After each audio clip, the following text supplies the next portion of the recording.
আসসালামু আলাইকুম সবাইকে। সবাই কেমন আছেন? আশা করি বেশ ভালো আছেন। তো আজকে আপনাদের আসলে দেখাতে নিয়ে আসলাম আমার একটা খুব পছন্দের রিসোর্ট। তো রিসোর্ট বললে ভুল হবে, খুব সুন্দর একটা রেস্টুরেন্ট বলতে পারেন। পুরোটাই হচ্ছে প্রকৃতিময়, বাঁশ দিয়ে চারপাশে সবুজময় ঘেরা এবং খুব সুন্দর গ্রামীণ একটা পরিবেশ। আসলে আমার কাছে খুব ভালো লাগে যে ঢাকা শহরে বড় হয়েছে, এই গ্রামীণ পরিবেশ পাওয়াটা আসলে খুবই মানে চোখে দেখা বা উপভোগ করা খুবই আসলে টাফ বিষয়। তো আসলে চেষ্টা করি সবসময় ন্যাচারাল ভিউর সাথে বা আহ্লাদ দেওয়ার যে সৌন্দর্য সেগুলোর সাথে মিশে যাওয়ার। তো বিশেষ করে আজকে সম্পূর্ণটা আজকে দেখানোর চেষ্টা করলাম। আপনাদের যদি ভালো লেগে থাকে তাহলে অবশ্যই আমাকে কমেন্ট বক্সে কমেন্ট করবেন।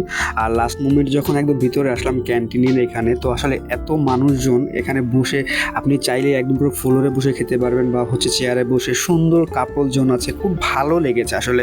খুব সুন্দর একটা চমৎকার জায়গা। এটা শেষ করে যখন লাস্ট মোমেন্টে বের হলাম, তো দেখুন সন্ধ্যার মুহূর্তে চারপাশে যখন ঝর্ণাগুলো হচ্ছে, আসলে এরকম সৌন্দর্য উপভোগ করা আসলে খুব ভালো লাগে দেখতে। তো আমার ভিডিওটা আপনার কাছে কেমন লাগছে অবশ্যই কিন্তু কমেন্টে জানাবেন। সবাইকে ধন্যবাদ। আসসালামু আলাইকুম।